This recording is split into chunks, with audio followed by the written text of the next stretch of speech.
ശബരിമല സ്വർണ്ണക്കൊള്ളയിൽ പോറ്റി തന്ത്രി സാമ്പത്തിക ഇടപാടിൽ വിശദ അന്വേഷണത്തിന് SIT. തന്ത്രി കണ്ഠരര് രാജീവരുടെ ചെങ്ങന്നൂരിലെ വീട്ടിൽ സ്വർണ്ണപ്പണിക്കാരെ എത്തിച്ച് പരിശോധന. ദ്വാരപാലക ശില്പക്കേസിലും പ്രതിയാക്കും.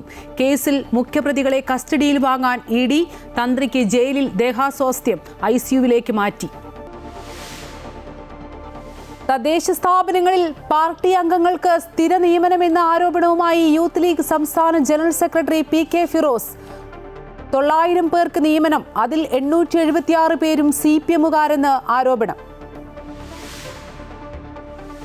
കൊച്ചി കോർപ്പറേഷൻ മേയർ പദവി ലഭിക്കാൻ ലത്തീൻ സഭ പിന്തുണച്ചു എന്ന പരാമർശം തിരുത്തി VK മിനിമോൾ. വൈകാരികമായി പ്രതികരിച്ചതാണെന്നും എല്ലാ സംഘടനകളും സഹായിച്ചുവെന്നും തിരുത്തൽ.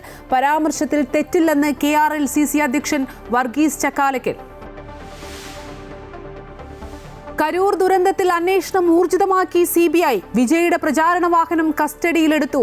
വാഹനം പിടിച്ചെടുത്തത് വിജയെ ചോദ്യം ചെയ്യുന്നതിന് മുന്നോടിയായി.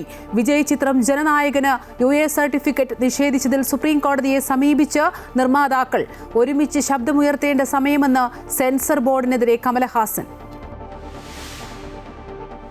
പശ്ചിമബംഗാളിൽ ED മമതാ പോര് മുറുകുന്നു. മമതയുടെ പരാതിയിൽ EDക്കെതിരെ കേസെടുത്ത് ബംഗാൾ പോലീസ്. നിർണായക രേഖകൾ കവർന്നതായി IPAC. മമതയ്ക്കെതിരെ ED സുപ്രീം കോടതിയിൽ. IPAC റെയ്ഡ് തടഞ്ഞത് അന്വേഷിക്കണമെന്ന ആവശ്യം. മമത കവിയറ്റ് ഫയൽ ചെയ്തു. തന്റെ വാദം കേൾക്കാതെ ഉത്തരവിറക്കരുതെന്ന് ആവശ്യം.